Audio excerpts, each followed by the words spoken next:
The platinum card that slipped from Maxwell Reed's wallet bore an impossible name, her father's true identity he had abandoned 27 years ago. With trembling fingers, Sophia scribbled a note that would shatter a billion-dollar empire built on stolen mines and buried secrets. Before we continue, don't forget to subscribe to the channel, like the video, and comment where in the world you're watching from. Let's go. A single moment can alter the trajectory of a life. For Sophia Chun, a 26-year-old waitress drowning in student debt and her father's mounting medical bills, that moment arrived on an ordinary Tuesday evening when a sleek platinum card slipped from a leather wallet. For Maxwell Reed, a man whose $4.8 billion fortune insulated him from the world's harsh realities, it was the 7 words handwritten on a napkin that cracked the foundation of everything he'd built. She was just trying to make it through another shift. He was just another powerful man in an expensive suit. But when she recognized the name embossed on that credit card, a fragment of memory became a raging fire that would threaten to consume one of America's most influential business empires. This isn't a fairy tale of serendipity. This is the story of how a hastily scribbled note in a high-end restaurant unleashed a decades-old secret that one of the country's wealthiest families had buried beneath layers of power, privilege, and intimidation. The soft amber lighting of Maison Laurent cast a warm glow over the polished mahogany and crisp white tablecloths, transforming the restaurant into a sanctuary for the city's elite. The gentle clink of fine crystal and the muted hum of discreet conversations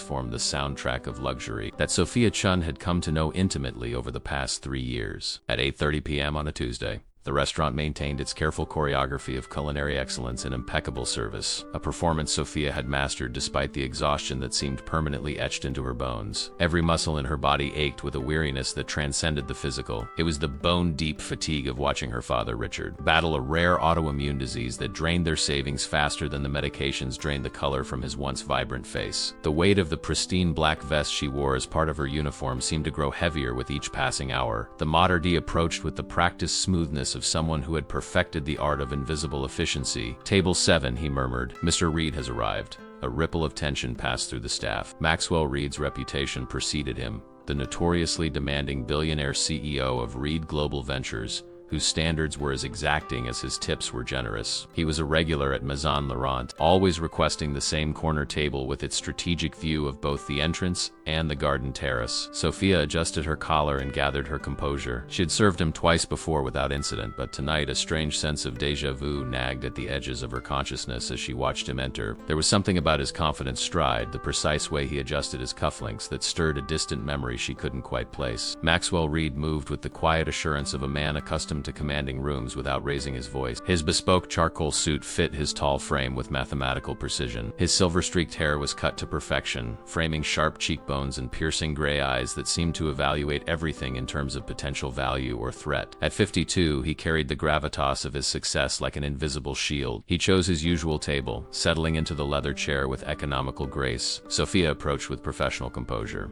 a bottle of Evian already in hand, his preferred water served without ice with a slice of lime on a separate dish. "Good evening, Mr. Reed. Welcome back to Maison Laurent," she greeted, her voice steady despite the flutter of nervousness in her stomach. His eyes met hers for the briefest moment, a clinical assessment that contained neither warmth nor particular coldness, merely the habitual appraisal of someone who had long ago learned to categorize people based on their utility. "The usual," he replied, his voice a well-modulated baritone that expected immediate understanding without requiring elaboration. "Of course, the Chateauneuf du Pape 2015 to start, followed by the tasting menu with the seafood substitution for the third course," Sophia confirmed, having already anticipated his order. A flicker of something, perhaps surprise at her efficiency, crossed his face before he nodded once and turned his attention to the slim tablet he'd placed on the table. Their interaction complete, Sophia retreated to place his order, aware that Reed preferred minimal interruptions during. The evening progressed with the predictable rhythm of high-end service. Sophia moved between tables with practiced efficiency, her mind partially occupied with calculations of how this night's tips might contribute to her father's next treatment session.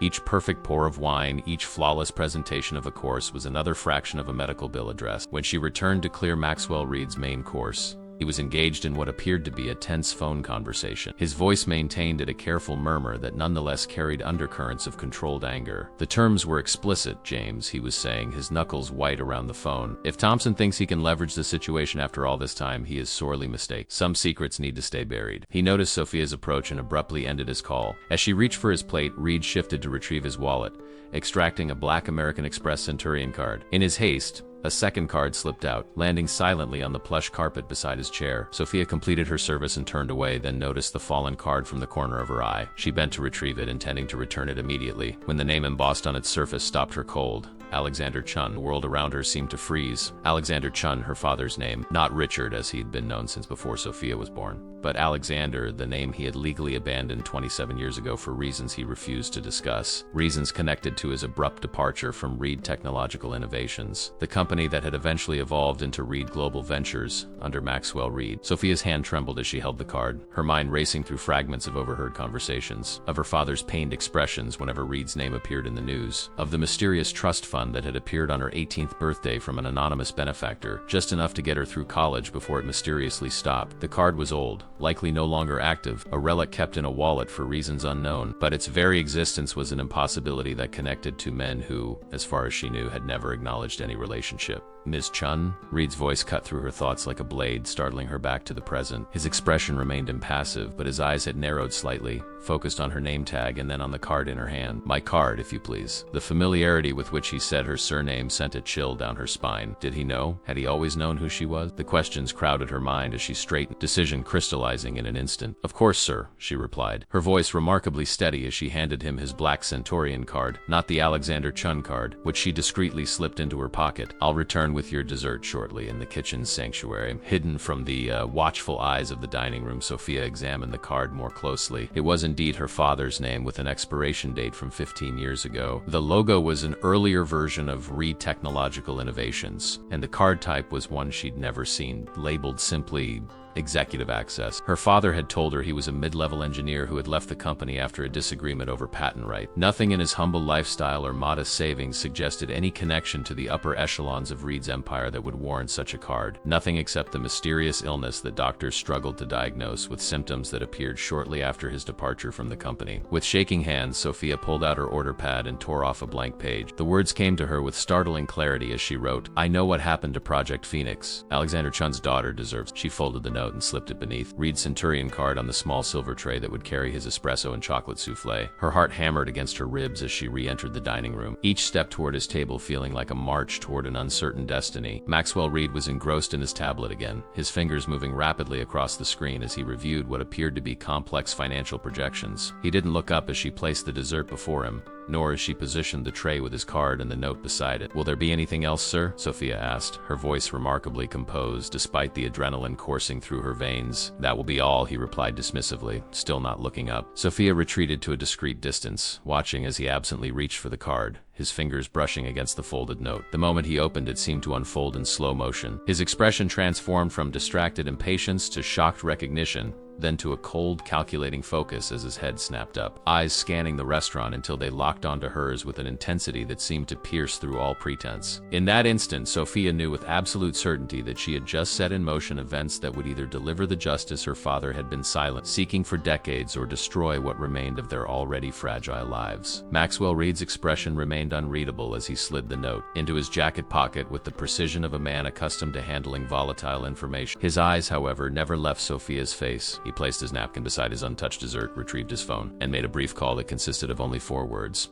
Reschedule tomorrow. Everything. As the restaurant's closing staff began their nightly ritual, Reed remained at his table, nursing a glass of cognac that he'd ordered but barely touched. Sophia moved between tables with mechanical efficiency, hyper-aware of his gaze, tracking her movements like a predator assessing potential danger. When the last guest departed, leaving only Reed in the dimly lit dining room, the maître d' approached her with an expression of practiced neutrality. Mr. Reed has requested a private word before you leave, he said quietly, in the alcove lounge. Sophia nodded, ignoring the curious glances from her co-workers. Her fingers brushed against the old credit card in her pocket, tangible proof that she wasn't imagining connections where none existed. She had spent years listening to her father's nightmares, watching him check the locks 3 times before bed, wondering about the pharmaceutical cocktail he took religiously that never seemed to improve his deteriorating health. The mysteries surrounding his past had shaped her childhood like invisible architecture. The alcove lounge was a small private area reserved for VIP clients, separated from the main dining room by heavy velvet curtains. Maxwell Reed stood before the stone fireplace, his back to her as she entered. The flames cast his shadow across the polished floor,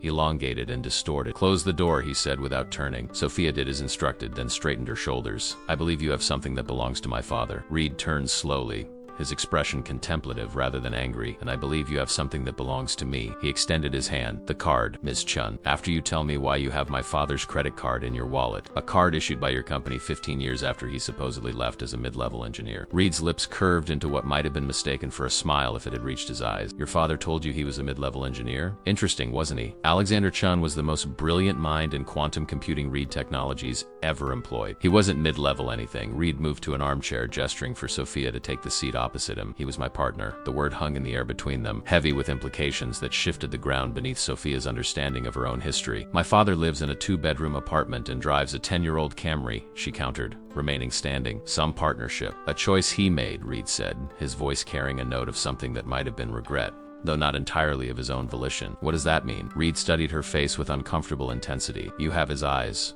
The same unflinching quality when asking difficult questions." He leaned forward. "What exactly do you know about Project Phoenix, Ms. Chun?" "Nothing," Sophia admitted. "I've heard my father mention it during nightmares.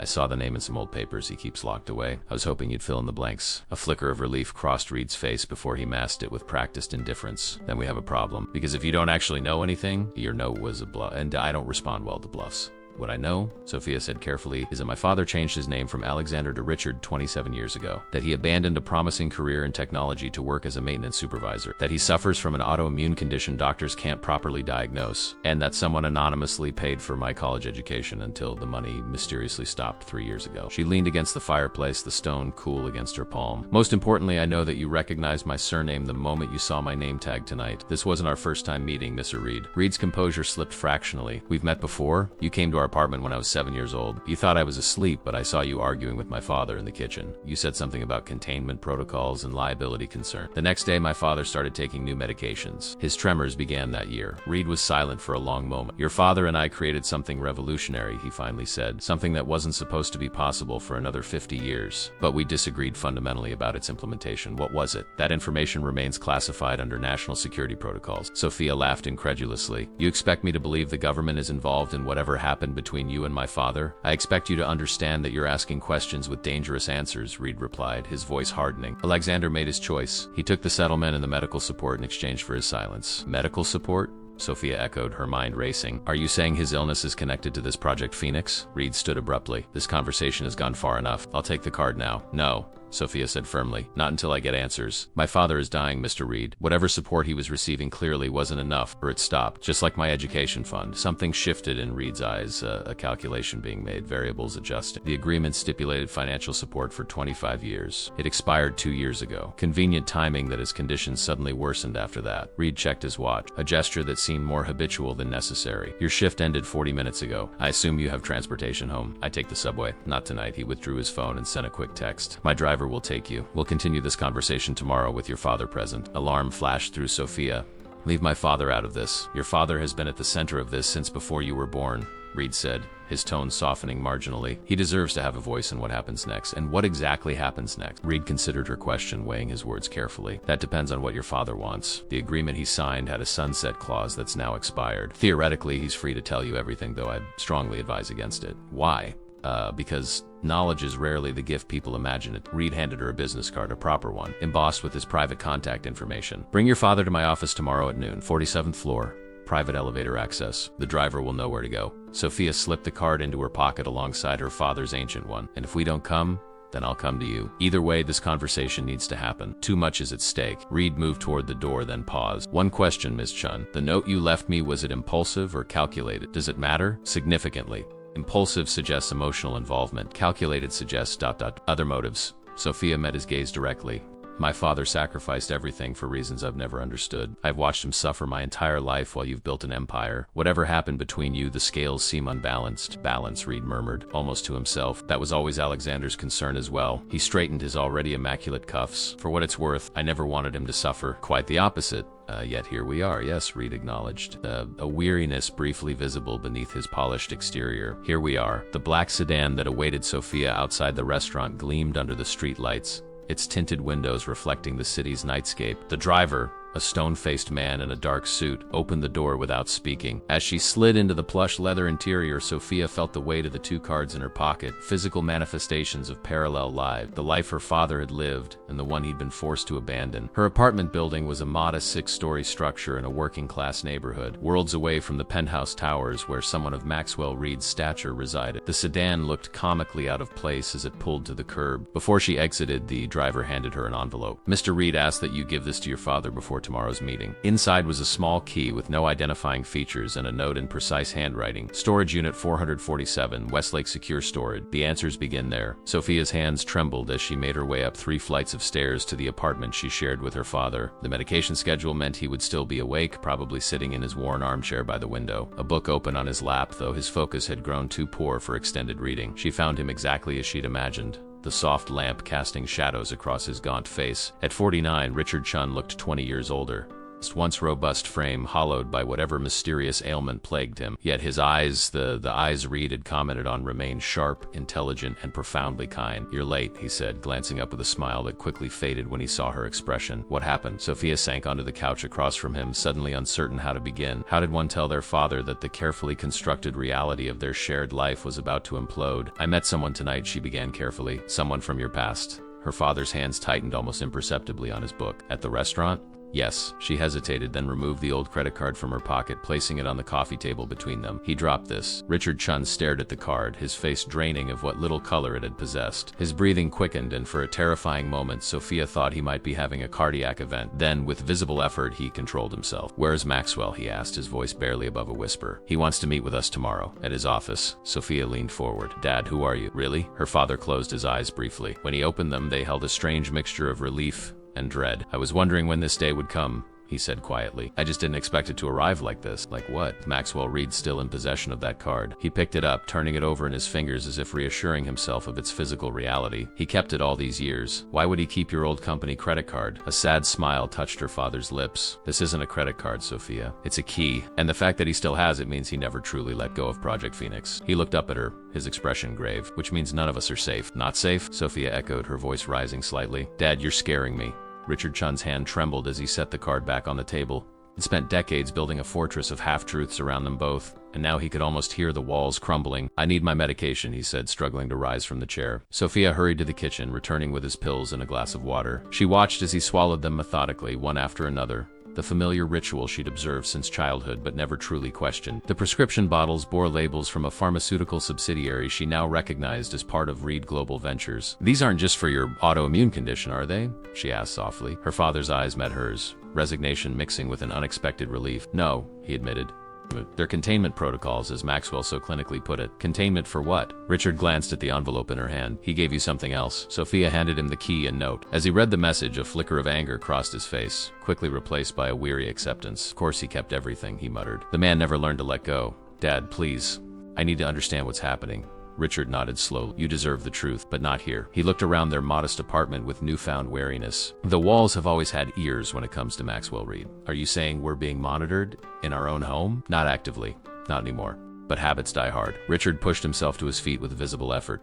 "We need to get to that storage unit before tomorrow's meeting." "Now? It's almost midnight. Westlake Secure Storage operates 24/7 for its high-security clients." He moved toward his bedroom with renewed purpose. "Give me 5 minutes to change." As her father prepared, Sophia examined the card more closely under the living room lamp. What she had taken for a magnetic stripe was actually something else, a thin, metallic filament embedded within the plastic, more sophisticated than any credit card technology she'd seen before or since. Her father emerged wearing a threadbare sweater and jeans that hung loosely on his diminished frame. He'd also retrieved an old leather messenger bag from the back of his closet. "We'll take my car," he said, with an authority in his voice that Sophia rarely heard anymore. The night air held the sharp bite of approaching autumn as they made their way to the aging Toyota in the building's small parking lot. Richard insisted on driving despite his condition, his hands steadier than they'd been in months, as if proximity to the truth had temporarily alleviated his symptom. "Project Phoenix began in 1992, he said as they navigated the nearly empty streets. "I was a postdoctoral researcher specializing in quantum computing theory when Reed Technologies recruited me. Back then, Maxwell was just taking over the company from his father. He had vision, brilliance, and absolutely no ethical boundaries." "What were you working on?"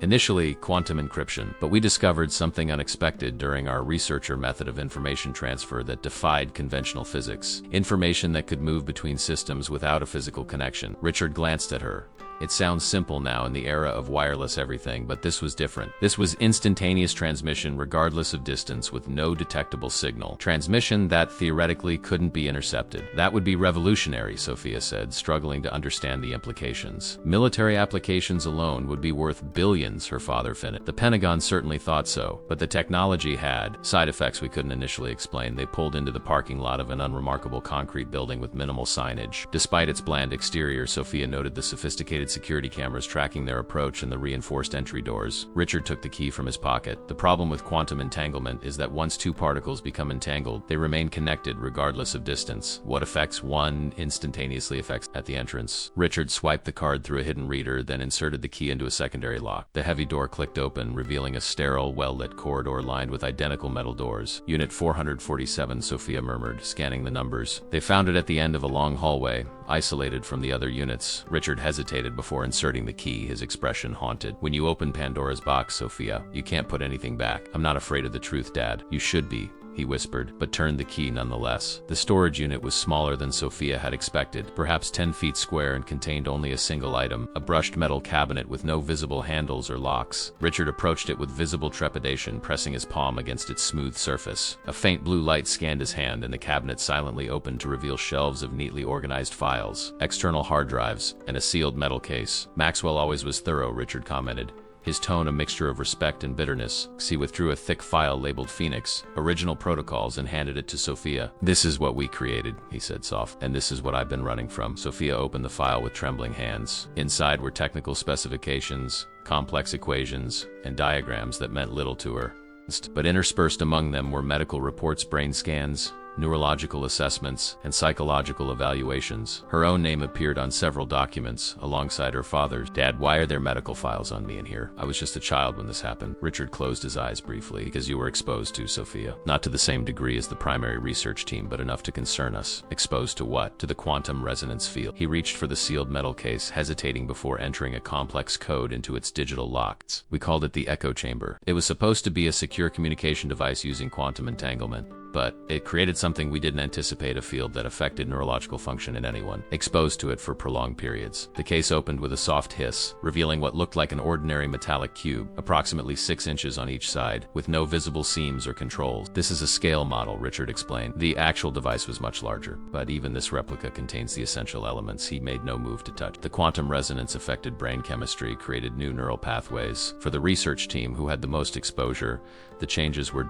significant. Changes? What kind of changes? Enhanced cognitive function initially, accelerated information processing. Maxwell called it the next stage of human evolution. Richard's voice grew harder. What he didn't tell the team was that those enhancements came with deteriorating physical health and the potential for complete neurological breakdown. Sophia stared at the innocuous-looking cube. And you were exposed to this? I was the project lead alongside Maxwell. I had the highest exposure level of anyone except him. Richard's gaze became distant. The difference is that Maxwell found a way to stabilize the effects for himself. The rest of us were considered acceptable collateral damage in pursuit of what he called transcendent. The medications, Sophia realized. They're to manage the side effects, to suppress them, Richard corrected. The quantum resonance created potential for expanded neural function, but with a physical cost. The medications ensure the neural pathways remain dormant. It's why my health has deteriorated as the formula has become less effective over time. And me? You said I was exposed too. Richard's expression softened with profound sadness. Minimally. You were only in the facility a few times when security protocols were breached. But children's developing brains are more susceptible to quantum influence. The trust fund for your education wasn't generosity, it was monitoring. Every university you attended had a research affiliate connected to Reed Technologies, tracking your cognitive development. The revelation struck Sophia like a physical blow. Her entire academic journey, which she had attributed to her own abilities and hard work, had been shadowed by invisible surveillance. The funds stopped because the monitoring period ended, she realized aloud. They collected enough data. 25 years was the established protocol, Richard confirmed. Maxwell believed that was sufficient time to determine if second-generation exposure had any significant effects. And did it? Her father's silence was answer enough. That's why you pushed me away from sciences, Sophia said, the pieces falling into place. My aptitude tests in high school, my interest in biochemistry, you steered me toward liberal arts instead. I couldn't risk. Maxwell noticing if you showed unusual abilities, Richard acknowledged. The more ordinary your accomplishments appeared, the safer you would be. Sophia moved away from the cabinet, struggling to process the cascade of revelation. Her entire life had been shaped by a secret she hadn't known existed. Her career choices, her father's illness, even the mysterious migraines she'd experienced during college that no doctor could properly diagnose. Why would Reed keep all this? She asked, gesturing to the cabinet. If it's as dangerous as you say, why preserve the evidence? Because Maxwell never abandoned the project, Richard said grimly. He merely shifted it underground after the Pentagon pulled official funding due to ethical concerns. Everything here, he waved at the files and devices, is his insurance policy. Proof of concept that would allow him to restart the program if he ever found a way around the neurological degradation problem. And did he find a way? Richard's expression darkened. That's what terrifies me about tomorrow's meeting, Sophia. The fact that he's willing to bring us in now after all this time. He closed the metal case with the model inside, his movements deliberate and careful. It suggests he believes he's solved the final piece of the puzzle. And if that's true, then what he's been working toward all these years is finally within his grasp. Which is what exactly? The ultimate application of Project Phoenix, Richard said, his voice barely above a whisper. Not just enhanced human intelligence, but something far more dangerous, the ability to influence thought patterns across quantum-entangled networks. Mind-to-mind communication, or more precisely, mind control. Sophia staggered back against the wall of the storage, the implications of her father's words striking her with physical force. Mind control. That's science fiction. We thought the same about quantum computing once, Richard replied grimly. Science advances, Sophia, sometimes faster than our ethical frameworks can adapt. He began gathering select files from the cabinet, sliding them into his messenger bag. We need to be prepared for tomorrow. Prepared how? What are we walking into? I don't know, he admitted, the momentary strength he'd displayed beginning to wane. But Maxwell Reed doesn't do anything without multiple layers of calculation. The fact that he's allowing this meeting to happen means he believes he has the advantage. As Richard reached for a final folder, he suddenly gasped, doubling over as his body was racked by violent tremors. Sophia rushed to his side, supporting his weight as he fumbled in his pocket for an orange prescription bottle. Two, he managed through gritted teeth. Under my tongue, Sophia extracted 2 small white tablets and placed them beneath her father's tongue, watching anxiously as the medication took effect. Gradually, the tremors subsided, leaving him exhausted and pale. We need to get you home, she insisted, shouldering the messenger bag herself. No, Richard's voice was weak but determined. We need to make one more stop first, Dad. You're in no condition. There won't be time tomorrow, he interrupted. We need to see Dr. Eleanor Zhang tonight. You're a neurologist? At this hour? She's not just my neurologist. She was part of the original Phoenix team. Richard straightened with effort. And she's the only person besides Maxwell who might understand what we're facing. They secured the storage unit and cabinet, leaving everything exactly as they had found it except for the files now in Richard's messenger bag. The drive across town was tense, with Richard providing directions to an upscale residential district far from the modest medical complex where Sophia had accompanied him to. Appointments with Dr. Zhang. She keeps her connection to Phoenix buried, Richard explained as they pulled into the driveway of a modernist home nestled among old-growth trees. Like all of us, she has her reasons for discretion. Despite the late hour, lights glowed warmly behind the home's expansive windows. Richard texted a simple message, Phoenix rises, and within moments, the front door opened to reveal a slender woman in her early 60s, her silver-streaked hair pulled back in a severe bun. Dr. Eleanor Zhang showed no surprise at their arrival, merely stepping aside to usher them into a minimalist living room dominated by abstract art and medical journals. Her keen eyes immediately assessed Richard's condition. You've had an episode, she noted, clinically. Recently, within the hour.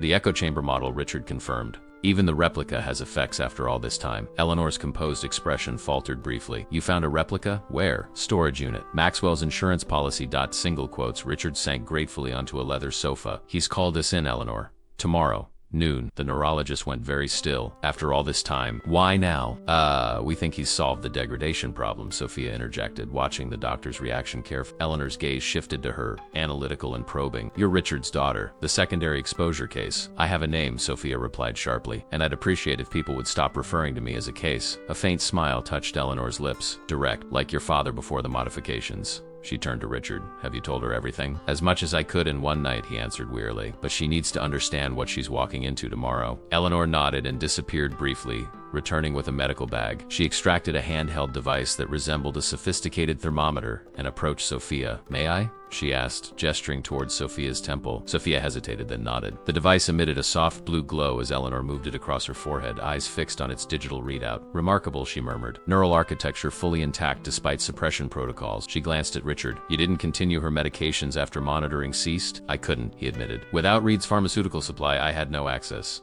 Eleanor lowered the device, her expression grave. That explains why Maxwell is moving now. He's been tracking your neural signatures remotely. He knows the secondary pathways are activating in Sophia without suppression. What does that mean? Sophia demanded. What pathways? Eleanor set the device aside and settled into an armchair. Project Phoenix created quantum entanglement between neurons of exposed individuals. Explained. The primary team, your father, myself, Maxwell, and 3 others were most significantly affected. But you, as a child with a developing brain in proximity to the field, developed what we called echo patterns, like quantum echoes of my father's neural structure. Sophia clarified, the scientific implications beginning to align with her limited understanding. Precisely. Initially, we believed these echo patterns were benign, merely interesting anomalies that would fade with time. Eleanor's clinical detachment slipped, revealing a flicker of regret. We were wrong. The patterns don't fade. They mature alongside normal neural development, creating parallel processing capabilities that manifest around age 25 to 30. I'm 26, Sophia whispered. In experiencing unexplained phenomena? Eleanor asked knowingly. Moments of unusual cognitive clarity, intuitive leaps that seem to come from nowhere, perhaps dreams that feel more like memories but not your own. The accuracy of the description sent a chill through Sophia. The vivid dreams of laboratories she'd never seen, equations she couldn't possibly understand, faces of strangers who felt hauntingly familiar. She'd attributed it all to stress and an overactive imagination. The echo patterns are activating, Eleanor confirmed, reading her expression. Without suppression medication, your brain is beginning to access the quantum entangled pathways established during your childhood exposure. Access to what? Sophia pressed. My father's thoughts? Not exactly. More like access to processing structures modeled on those of the primary team. Eleanor looked to Richard. She needs to understand the full implications before meeting Maxwell. Richard nodded tiredly. Tell her. All of it.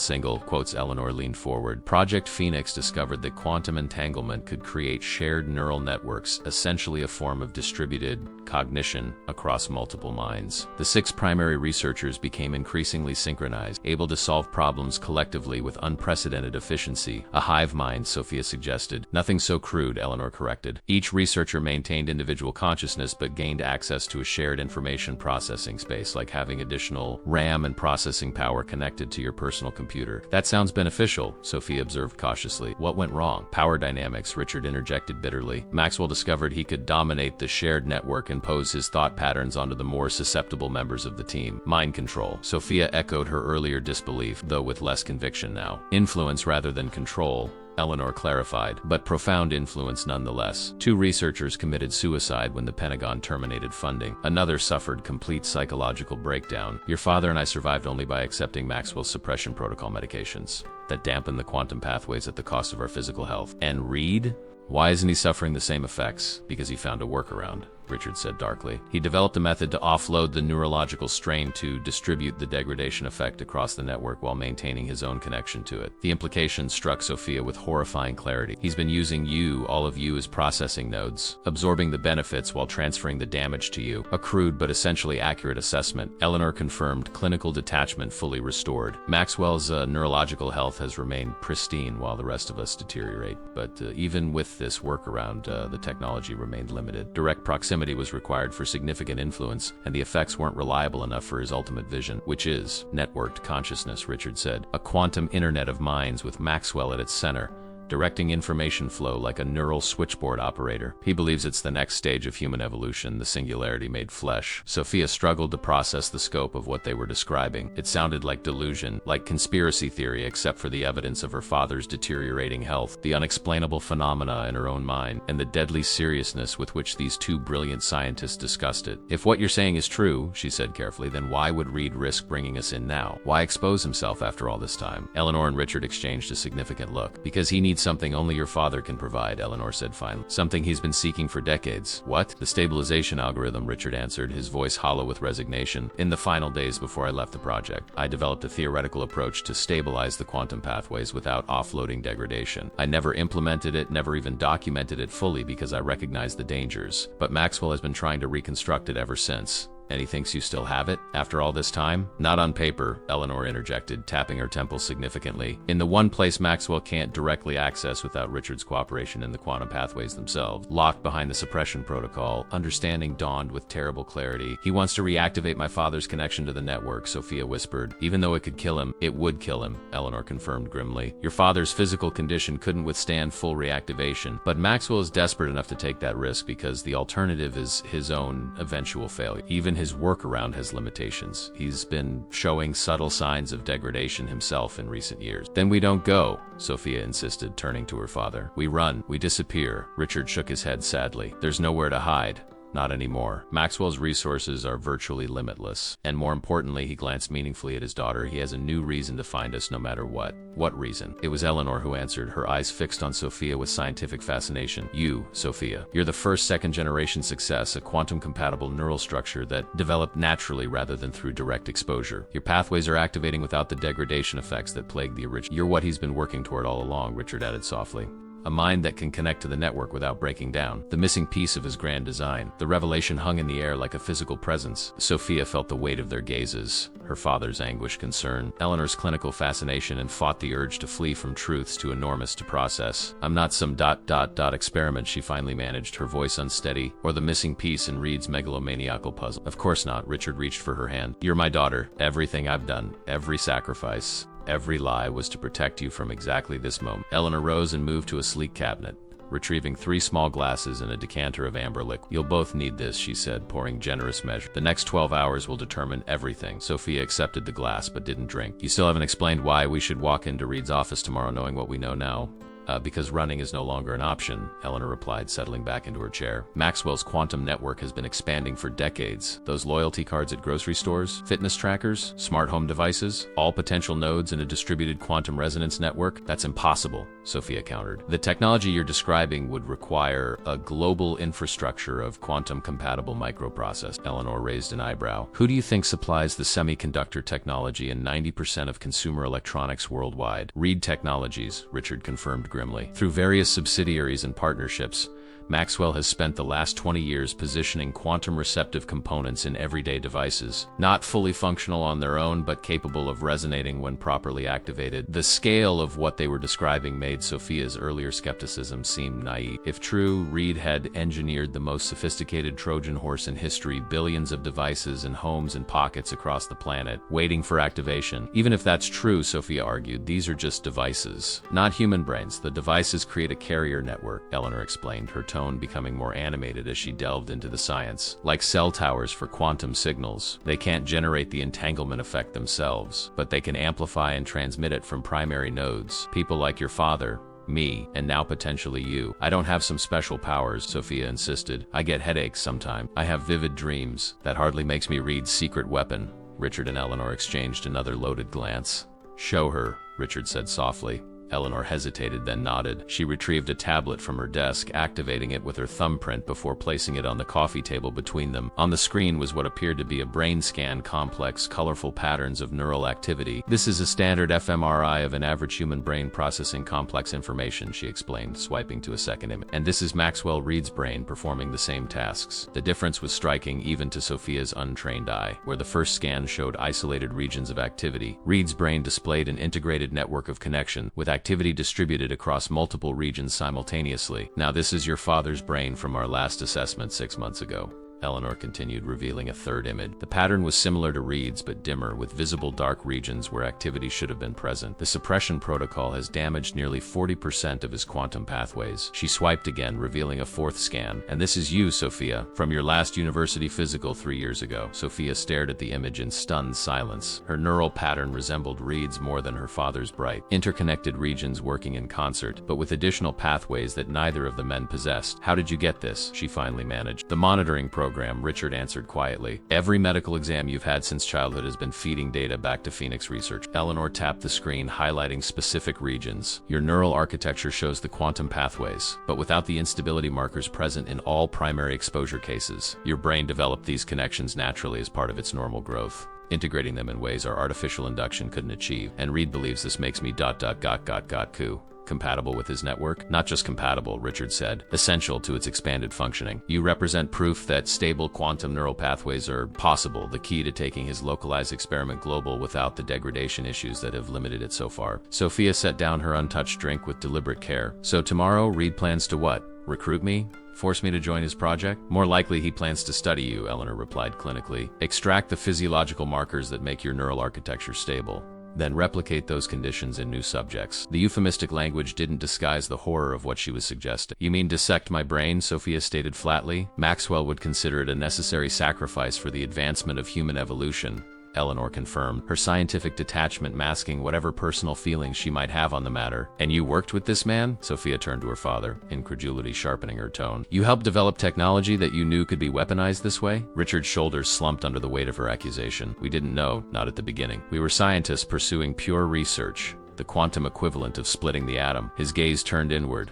haunted. By the time we understood Maxwell's true vision, we were already compromised, our minds already altered. What exactly is his endgame? What does controlling a network of minds achieve that his billions don't already give him? Certainty, Eleanor answered simply. Maxwell believes that human conflict arises from information asymmetry and cognitive disagreement. His vision is a world where key decision makers, political leaders, corporate executives, military commanders share a quantum-connected consensus reality. Controlled by him, Sophia added. Guided by him, Eleanor corrected. Maxwell genuinely believes he's working toward human advancement, a post-scarcity utopia, where conflict is engineered out of existence. Through mind control, Sophia insisted. Through neural synchronization, Eleanor countered. The distinction matters to him, even if the practical difference is negligible. Richard raised a trembling hand. It doesn't matter what we call it. What matters is that we can't allow it to happen. The human cost alone. Which brings us back to tomorrow, Sophia interjected. We still haven't established why we should walk into this meeting. Eleanor set her glass aside. Because Maxwell already has everything he needs except two critical components. Your father's stabilization algorithm, which exists only in his suppressed quantum memory, and you, the proof that stable integration is possible. She leaned forward intensely. If you run, he will find you. If you hide, he will extract you. Your only advantage is that he doesn't yet know how much you understand. So we pretend ignorance? Sophia asked skeptically. We negotiate, Richard corrected, from a position of informed strength rather than uninformed weakness. Eleanor moved to a hidden wall safe, entering a complex code before withdrawing a small metallic case. Inside were 6 syringes containing a pale blue liquid. Quantum suppressant, she explained. A more advanced formula than what Richard has been taking. It will temporarily dampen any attempt to activate your quantum pathways during the meeting. You think Reed would try to access my mind during a business meeting? Sophia asked, the absurdity of the question striking her even as she voiced it. Maxwell hasn't invited you to a business meeting, Eleanor replied gravely. He's invited you to a demonstration. He'll want to show you the potential of his technology to convince, to intimidate, perhaps even to entice if he believes you might be sympathetic to his vision. And we're just gonna let him? Sophia couldn't keep the disbelief from her voice. No, Richard said firmly. We're going to destroy Phoenix once and for all. He turned to Eleanor. The kill switch protocol. Is it still viable? The neurologist's composed expression flickered with uncertainty. Theoretically, but it would require simultaneous access to at least 3 primary nodes, and full quantum integration to propagate through the network. Wait, Sophia interrupted. What kill switch? A failsafe we engineered into the original quantum pathways, Richard explained. A self-destabilizing sequence that would collapse the entire network if activated properly. We designed it as a last resort if the technology ever fell into dangerous hands. Which it did, Sophia pointed out. When Reed took over, we couldn't activate it then, Eleanor said. The network was too limited, and Maxwell had already begun isolating himself from potential threats. But now, with his plan to expand globally, single quotes, she trailed off, the implication clear. You want to use his own demonstration against him, Sophia realized. Hijack whatever he's planning to trigger your failsafe instead. Richard nodded gravely. It's dangerous. If Maxwell detects our intent, he'll neutralize us immediately, and the neural strain could still kill me. Kill us both. Both? You're not suggesting we need a 3rd primary node, Eleanor interjected. With Dr. Lindstrom dead and Dr. Watts institutionalized, there are only 3 functional primary nodes left. Maxwell, your father, and me. But Maxwell can't be part of the kill sequence he detected immediately, so you need a replacement. Sophia concluded, the pieces falling into place. Someone with quantum compatibility who isn't already monitored or suppressed, unlike you, Richard confirmed softly. With your natural neural architecture, you could potentially interface with the network without the stabilization issues the rest of us face. Potentially, Eleanor emphasized. It's never been tested. The risks are significant. The risks of not acting are greater, Richard countered. If Maxwell succeeds in launching his global network, I haven't agreed to anything yet, Sophia interrupted sharply. You're talking about plugging my brain into some experimental quantum network to trigger a kill switch that might not work. Risking my life in the process, all on the word of 2 people who just admitted to helping create a mind control system. Her words landed with palpable force. Richard flinched as if struck, while Eleanor's clinical mask slipped to reveal genuine remorse. You're right to question us, Eleanor acknowledged after a moment. We lost our moral authority the moment we continued the research, despite seeing its potential for abuse. But your father did try to stop it, Sophia. He sacrificed everything. His career, his health, his identity, to keep this technology contained. And now you're asking me to sacrifice too, Sophia said quietly. Richard reached for her hand. I'm asking you to help me finish what I started 27 years ago to correct the mistake that's defined both our lives. But the choice must be yours. You deserve that much autonomy at least. Dawn broke over the city with indifferent beauty, spilling golden light across the urban landscape as Sophia sat on Eleanor's balcony, watching the world wake to an ordinary day. The irony wasn't lost on her, that life continued its mundane rhythms while she contemplated neural networks and quantum entanglement, mind control and world domination. Inside, her father and Eleanor worked with quiet intensity, preparing for a confrontation 27 years in the make. They had been up all night reviewing technical specifications, testing equipment, and planning contingencies. Sophia had tried to participate, but the quantum physics exceeded her understanding, forcing her into the role of observer in a drama where she was supposedly the key player. She nursed a cup of coffee gone cold, turning Eleanor's tablet over in her hands. She'd spent hours studying her own brain scan, comparing it to her father's, to Reed's, searching for some visible evidence of her supposed exceptionalism. The colorful neural pathways revealed nothing to her untrained eye, just abstract patterns that allegedly made her valuable enough for a billionaire to risk exposure. The balcony door slid open as Richard joined her, looking haggard but determined. The morning light emphasized the toll the years had taken. The premature lines etched into his face, the gray that had overtaken his once black hair, the slight tremor in his hands that no amount of medication fully suppressed. "It's beautiful, isn't it?" he said, nodding toward the skyline. "Worth saving, is that what we're doing?" Sophia asked. "Saving the world? At least preventing someone from controlling it," Richard replied, lowering himself carefully into the chair beside her. Though Maxwell would argue he's trying to save it too, from humanity's self-destructive tendencies, through mind control, through neural harmony, Richard corrected with a wry smile, echoing Eleanor's earlier distinction. Maxwell has always been skilled at packaging horrifying concepts in benevolent language. They sat in companionable silence for a moment, father and daughter watching the city awaken, both acutely aware of the weight of the decision before them. "I need to know something," Sophia finally said. "If we succeed, if we destroy Phoenix, what happens to you? To the quantum pathways in your brain?" Richard considered the question with scientific detachment. "Best case scenario, the suppressed pathways collapse harmlessly, potentially alleviating the neurological stress that's been killing me. Worst case?" He shrugged. "Complete neural shutdown. You could die," Sophia translated bluntly. "I've been dying by inches for 27 years, he replied without self-pity. "At least this way it would mean something." Sophia turned to face him fully. "And what happens to me? If these pathways in my brain are real, if they're part of me, what happens when the network collapses?" Richard's scientific detachment faltered. "I don't know," he admitted. "Your neural architecture developed naturally, integrated with your normal brain function. Theoretically, you should experience minimal effects, but I could also experience complete neural shutdown," she finished for him. He couldn't deny it. "The risks are real, Sophia. I won't pretend otherwise. Then why should I do this? Why should I risk everything for a mistake you and Reed made before I was even born?" Richard flinched at the accusation, but his response was measured. "You shouldn't. Not for my mistakes. Not for my redemption." He took her hand, his own trembling slightly. "If you choose to help us, it should be because you understand what's at stake, not just for us, but for the concept of human autonomy itself." Inside the apartment, Eleanor appeared at the doorway. "It's time," she announced, her clinical demeanor firmly back in place. "We need to administer the suppressant an hour before the meeting to ensure maximum efficacy." Richard squeezed Sophia's hand before releasing it. "Whatever you decide, I'll support you." Sophia followed them inside to where 6 syringes of pale blue liquid awaited on the kitchen counter. Eleanor was explaining the protocol to Richard with brisk efficiency. The new formula should provide approximately 4 hours of complete quantum suppression, followed by a gradual decline in effectiveness, she instructed. "The critical window for the meeting is the first 2 hours. After that, vulnerability to network influence increases exponentially." "Side effects?" Richard inquired. "The usual. Mild disorientation, possible sensory hypersensitivity, difficulty with complex cognitive tasks." Eleanor's clinical gaze shifted to Sophia. "For a first-time user, the effects may be more pronounced, potentially including temporary memory disruption and spatial disorientation." "Sounds delightful," Sophia remarked dryly. Eleanor ignored the sarcasm, preparing the first injection with practiced precision. "Richard, you're familiar with the administration protocol. Left carotid, slow delivery over 30 seconds. Richard nodded, tilting his head to expose the left side of his neck as Eleanor administered the injection with the calm efficiency of a veteran medical professional. The process took less than a minute, but Sophia noted the immediate effect: a subtle relaxation in her father's perpetual tremor, a clearing of the pained tension around his eyes. "The relief is temporary," Eleanor explained, noticing Sophia's observation. "The suppressant blocks quantum pathway activity completely, which alleviates the degradation symptoms temporarily, but when it wears off, the rebound effect can be unpleasant." She prepared a second syringe and turned to Sophia expectantly. "Your decision?" Sophia hesitated, her hand unconsciously moving to protect her neck. "If I refuse the injection in the meeting, Maxwell will likely attempt quantum induction the moment you enter his presence," Eleanor answered matter-of-factly. "With your natural architecture and lack of prior suppression, you'd be particularly vulnerable. He could potentially establish dominance over your neural pathways within minutes.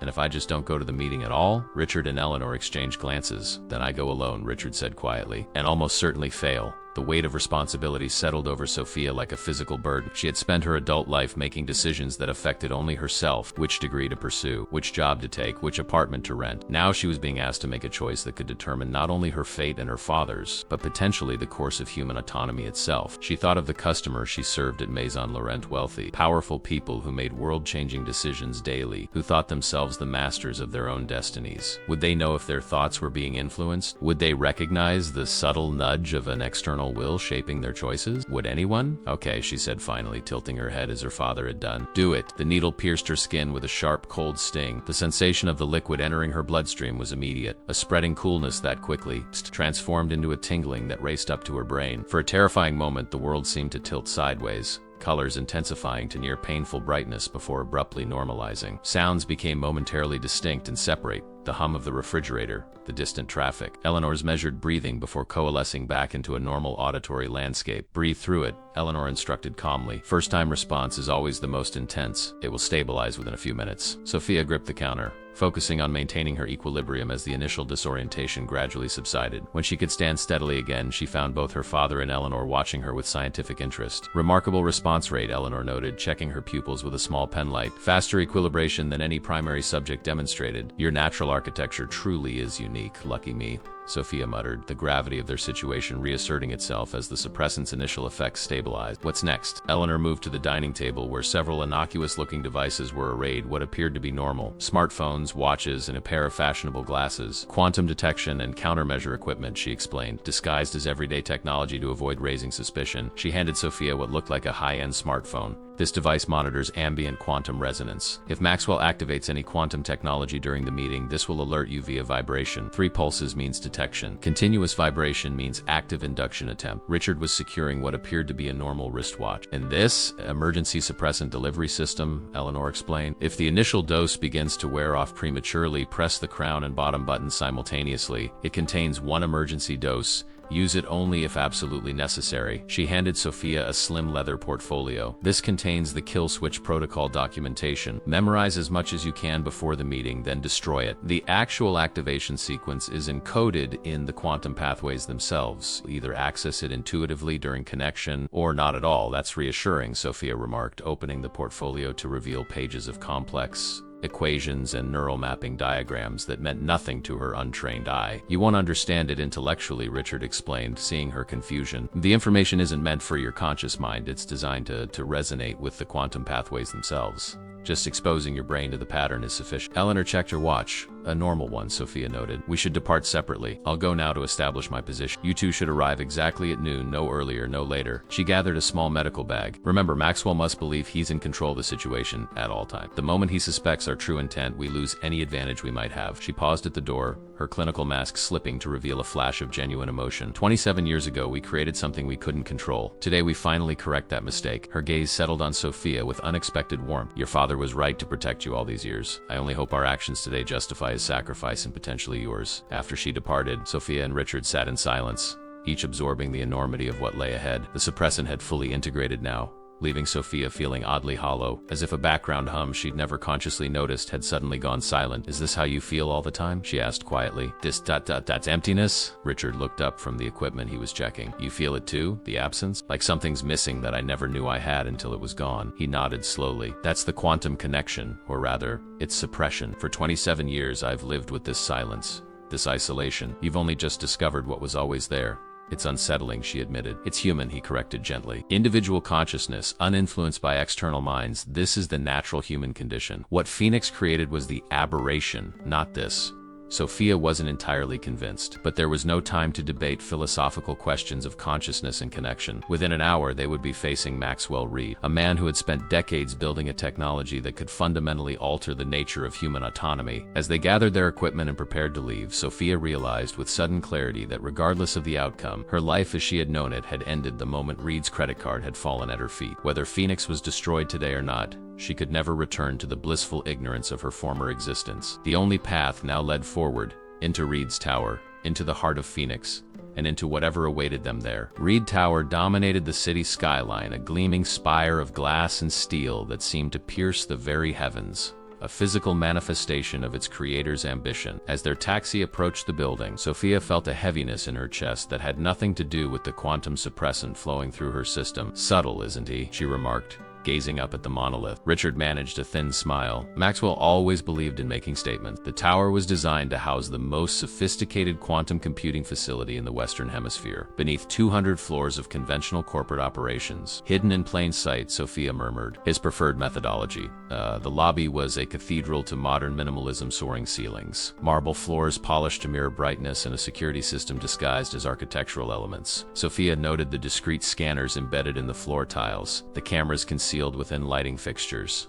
the security personnel whose casual postures belied their tactical training. They approached the reception desk, where a poised young woman with an earpiece greeted them with practiced warmth. "Welcome to Reed Tower. How may I assist you today?" "Richard and Sophia Chun," her father replied evenly. "We have an appointment with MR. Reed at noon." The receptionist's fingers danced across a concealed interface. "Of course, Dr. Chun. MR, Reed is expecting you." If she recognized the significance of the name or title, she gave no indication. "Please proceed to the executive elevator. Martin will escort you." A security officer materialized beside them, his movements fluid and controlled. "This way, please." As they crossed the lobby, Sophia felt the weight of unseen observation. The phone-like device in her pocket remained silent, no quantum activity detected, but her instincts screamed that they were being scanned, assessed, measured by technologies beyond conventional security. The executive elevator required no button press. Martin simply stood before it, allowed a retinal scan, and the doors whispered open to reveal an interior of brushed steel and indirect lighting. There were no floor numbers, only a small panel that glowed green at Martin's approach. 47th floor, he stated, then stepped back as the doors closed, leaving Sophia and Richard alone. The ascent was swift and silent,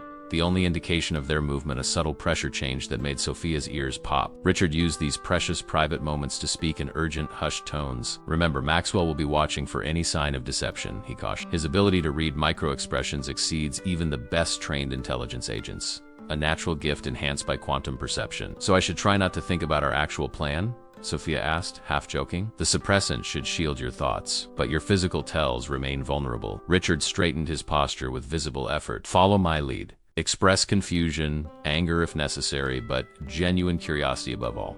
Maxwell responds to intellectual engagement. It's his primary weakness." "His ego," Sophia translated. "Precisely." The elevator slowed without the conventional lurch, a testament to engineering precision. When the doors opened, they revealed not a typical executive floor, but a transitional space, a decompression chamber of sorts, with subtly curved walls and soothing gray tones and ambient lighting that seemed to pulse with gentle rhythm. A woman awaited them, tall, elegant, with silver-streaked dark hair and eyes that assessed them with algorithmic efficiency. "Dr. Chun," she greeted Richard with a slight nod, "and Miss Chun, welcome. I'm Genevieve Adler, Mr. Reed's chief of operations."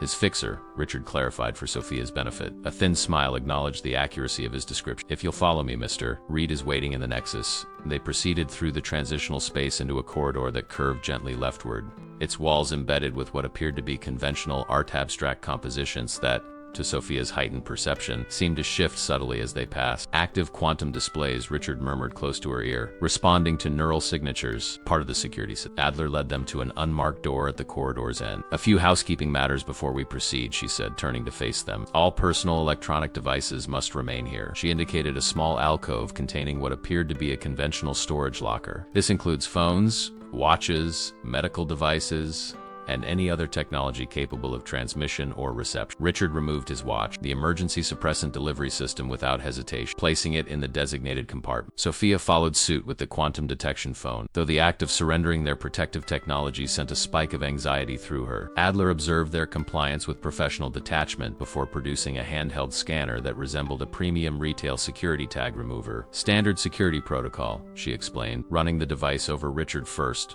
then Sophia. It emitted a soft hum, but no alerts. "You'll understand our caution," Adler continued. "Reed's work involves proprietary technologies subject to significant industrial espionage concerns." "Of course," Richard replied with convincing equanimity. "Maxwell has always been thorough."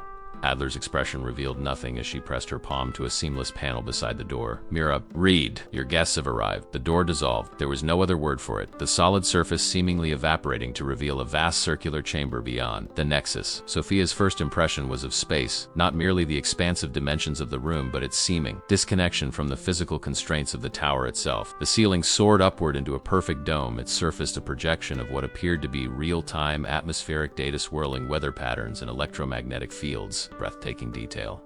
The floor was a single piece of polished black stone that reflected the ceiling's patterns, creating the illusion of standing within a sphere of pure information. At the chamber's center stood a man Sophia recognized instantly, though his presence in person carried a weight that no television appearance or magazine photograph had ever captured. Maxwell Reed was physically unimposing, average height, slender build, his silver-streaked dark hair perfectly styled, yet he radiated a focused intensity that seemed to bend the very air around him. He stood before what appeared to be a circular console of brushed metal and glass, his hands moving across its surface with the fluidity of a conductor leading an orchestra. At their entrance, he looked up, his movements stilling. The atmospheric display above continued its dance, but something in the room's energy shifted perceptibly. "Alexander," he said, his voice carrying effortlessly across the space. Or should I say Richard? "It's been a long time." "Not long enough, Maxwell," Richard replied, his tone neutral despite the tremor in his hand. Reed's attention shifted to Sophia, his gaze so penetrating that she felt momentarily breathless, as if being physically examined at a cellular level. And Sophia Chun, the waitress with the remarkable memory for credit cards, his lips curved in what might have been interpreted as a smile. "Welcome to the Nexus," he gestured expansively at the chamber, culmination of 30 years of quantum research, the most advanced neural interface facility on the planet. "What do you think?" The question was directed at Sophia, catching her off guard. She had expected many things: threats, manipulation, even coercion, but not this apparent interest in her opinion. "It's impressive," she answered carefully, though its purpose remains unclear.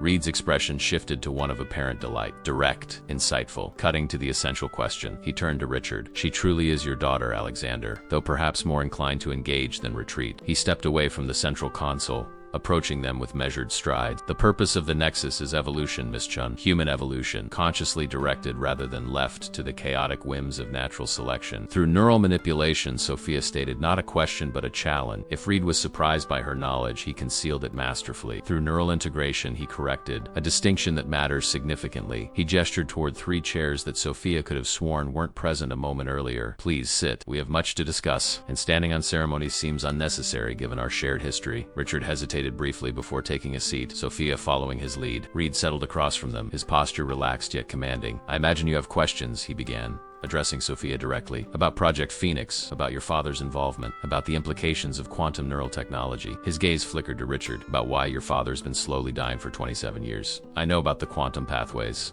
Sophia replied, maintaining eye contact despite the intimidating intensity of Reed's gaze. "I know about the suppression protocol. I know what Phoenix was designed to do." Reed's expression registered genuine surprise before settling into something more calculated. "Impressive. You've been busy since our encounter at the restaurant." He leaned forward slightly. "But knowing about Phoenix and understanding it are very different matters. Allow me to demonstrate." He made a subtle gesture, and the atmospheric display above transformed, coalescing into what Sophia recognized as a 3-dimensional neural map, a human brain rendered in stunning detail, its pathways illuminated in brilliant blue light. "This is a standard human brain," Reed explained, his tone shifting to that of a lecturer. "Remarkable in its own right, 100 billion neurons, a quadrillion synaptic connections, the most complex structure in the known universe." Another gesture, and a second brain appeared alongside the first, its pathways illuminated in gold rather than blue. "And this is a quantum-enhanced brain specifically. Mine." The difference was immediately apparent where the standard brain showed isolated regions of activity connected by defined neural pathways. Reed's brain displayed a far more integrated network, with connections spanning regions that should have been functionally separate. 27 years ago, your father and I discovered something unprecedented, a method of inducing stable quantum entanglement between neurons. Reed, not merely within a single brain, but across multiple brains. We created the potential for a truly connected human consciousness, a shared cognitive space beyond anything philosophy or religion had ever envisioned. A third brain appeared, its pathways dimmer, disrupted, with dark regions where connectivity should have existed. "This is your father's brain, as of his last medical assessment 6 months ago," Reed said, his tone softening with what appeared to be genuine regret. "The suppression protocol has damaged nearly 40% of his quantum pathway. Another few years and the degradation come terminal." Richard remained impassive, but Sophia noted the slight tightening of his jaw, anger, perhaps, or pain at having his decline so clinically displayed. "And what about the degradation you caused by offloading the neural strain to your research partner?" Sophia challenged, unable to contain her indignation. "Dr. Jung explained how you distributed the damage while maintaining your own neural health." If Reed was disturbed by this revelation, he showed no sign. "Eleanor has always misunderstood the mechanism," he replied smoothly. "I didn't offload damage. I balanced the neural load across a network designed for integration. The fact that my partners chose to suppress their connections rather than maintain them is what caused their deterioration." "They chose suppression over submission," Richard interjected, his voice stronger than it had been in years, "over having their thoughts influenced by yours." Reed's expression hardened momentarily before resetting to one of patient explanation. "Influence, not control. The distinction matters significantly. Yes, we've heard that rationalization before, Richard interrupted. Your semantic games don't change the fundamental violation of autonomy that Phoenix represents. For the briefest moment, something dangerous flickered behind Reed's carefully composed exterior, a flash of the true will that had built a global empire and bent minds to its purpose. Then it was gone, replaced by studied calm. I had hoped time might have granted you perspective, Alexander, Reed said soft, but I see you remain anchored to your old fears. He turned to Sophia. Perhaps you will prove more open to understanding what Phoenix truly offers humanity. Which is what exactly? Sophia asked, maintaining the facade of genuine curiosity despite the growing sense of danger prickling at her awareness. Reed's expression brightened with the fervor of a true believer. The end of conflict, the end of misunderstanding, the end of humanity's self-destructive tribalism. He leaned forward intently. Imagine a world where the leaders of nations share a quantum connection, where misinterpretation becomes impossible, where empathy is not an aspiration but a neurological reality. Imagine corporate decisions made with perfect information sharing, scientific breakthroughs accelerated by truly collaborative cognition. Imagine a world where everyone thinks like Maxwell Reed, Richard countered darkly. Reed dismissed the comment with a wave of his hand. Crude. Your father misunderstands by choice. The quantum network doesn't homogenize thought, it enhances, clarifies, removes the biological limitations that have constrained human potential since our species emerged. And who controls this network? Sophia pressed. Who decides which thoughts are enhanced and which are clarified? Reed's smile remained in place, but something cold flickered behind his eyes. The network is self-regulating. No single mind dominates, not even mine. It's a true democracy of cognition. Yet you designed it, Sophia pressed. You built the architecture, established the parameters, created the interface protocols. The system may be self-regulating now, but its fundamental structure reflects your vision, your values, your priorities. Reed studied her with renewed intensity. You speak like someone who studied quantum network theory, remarkable for a waitress with a liberal arts education. I speak like someone who understands the basic principle that systems reflect the biases of their creators, Sophia countered. You don't need a physics degree for that insight. Reed's expression shifted into something approaching genuine respect. Your daughter is extraordinary, Alexander, a natural critical thinker with remarkable intuition. He leaned back, assessing her. Exactly the qualities the network was designed to enhance. The network was designed to consolidate control, Richard corrected flatly. The network was designed to transcend the limitations of individual consciousness, Reed countered, frustration briefly coloring his tone. A goal you once shared, Alexander, before fear clouded your vision. He stood abruptly, moving toward the central console with fluid grace. Perhaps a demonstration would be more persuasive than this circular debate. After all, Sophia deserves to understand what she's been part of her entire life, whether she knew it or not. Sophia tensed, acutely aware of their vulnerability without the protective devices Adler had confiscated. The quantum suppressant flowing through her veins was their only defense, now a temporary, chemical barrier between their minds and Reed's influence. What exactly are you proposing? Richard asked cautiously. A controlled exposure to the quantum network, Reed replied, his fingers dancing across the console's surface. Non-invasive, observational only, like opening a window to allow Sophia to see what exists beyond the conventional boundaries of perception. The atmospheric display above them shifted again, resolving into a three-dimensional representation of the globe, crisscrossed by countless threads of light, some bright and pulsing with activity, others dimmer but still clearly visible. This is the current state of the Phoenix network, Reed explained, genuine pride evident in his voice. Each light represents a node, a quantum-compatible processing unit integrated into the global system. Some are technological, embedded in everyday devices. Others are human early adopters who have embraced enhancement. How many? Sophia asked, unable to mask her alarm at the sheer density of connections spanning the visualization. Active human nodes? Currently just over 12,000, Reed answered matter-of-factly, primarily research partners, key executives within Reed Global subsidiaries, and selected decision-makers in strategic positions worldwide. Selected by you, Richard observed grimly. Invited by me, Reed corrected. Each participant undergoes extensive preparation and makes a fully informed choice. There is no coercion, Alexander. That was always your fundamental misunderstanding. 12,000 minds connected to your network, Sophia repeated, struggling to process the implication. Influenced by your thoughts, your priorities, your vision. Enhanced by the collective intelligence of the network, Reed insisted. My contribution is significant but not dominant. Each mind retains its individuality while gaining access to shared cognitive resources. He manipulated the console again, and the global display zoomed in to focus on what Sophia recognized as their city. Numerous bright points of light clustered around Reed Tower, with fainter connections extending outward like a web. The local network hub, Reed explained, the highest concentration of quantum-compatible technology and enhanced individuals in North America. He gestured toward three particularly bright nodes near the tower's center. The original Phoenix team, myself, Eleanor, and your father. Though his connection remains suppressed, Sophia noticed something odd about the displayer, fourth bright point that seemed to pulse with a distinctive rhythm different from the others, located precisely where she stood. And that one? She asked, pointing to the anomalous light. Reed's expression registered a mixture of satisfaction and confirmation. That Sophia, is you, your natural quantum architecture, visible to the network despite the suppression protocol currently dampening your connection. Richard stood suddenly, alarm evident in his posture. You're scanning her?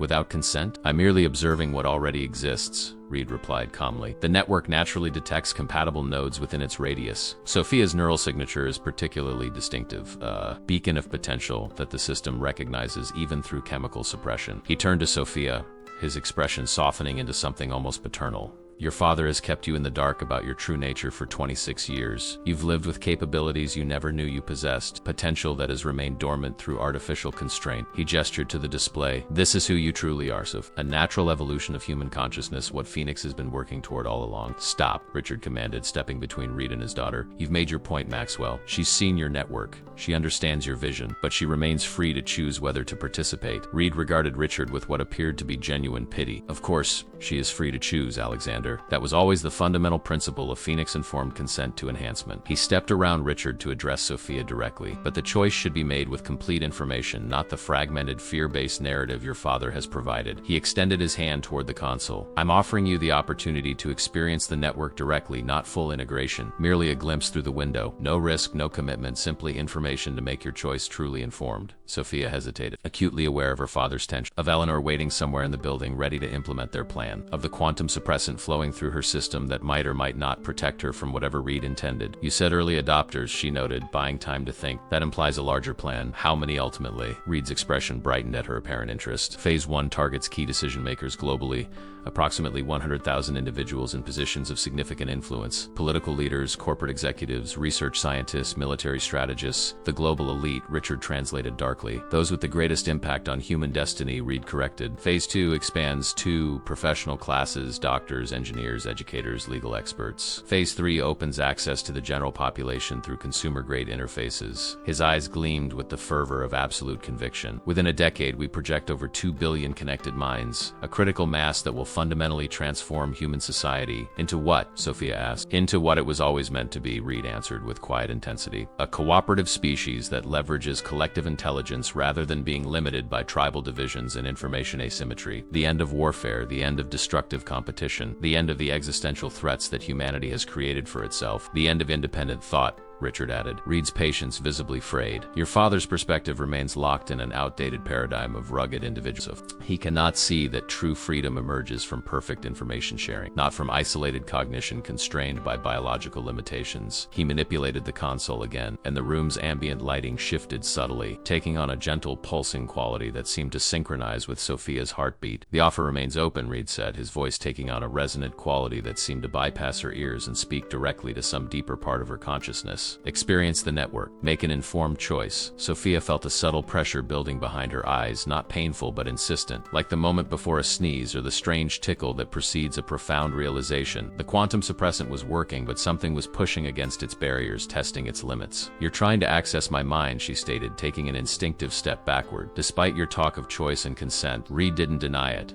I'm providing a pathway. The connection cannot be established without your participation. He gestured toward the glowing representation of her neural signature in the display. Your quantum architecture is already responding, Sophia. Your natural state is connectedness, not isolation. The suppressant is artificial, a chemical barrier against your true potential. Richard moved to Sophia's side, his voice low and urgent. He's attempting induction, Sophia. The room itself is a quantum amplifier. We need to... He was interrupted by the sudden opening of the chamber door. Eleanor Zhang entered, her clinical composure firmly in place, followed by Genevieve Adler, whose expression betrayed mild irritation at the unscheduled interruption. Dr. Zhang Reed greeted, his tone revealing nothing of his thoughts about her appearance. I wasn't expecting you until later. The neural monitoring system flagged unusual activity, Eleanor replied smoothly, moving to join them near the console. Given Miss Chun's unique architecture, I thought my expertise might be useful. Reed studied her for a moment before nodding slightly.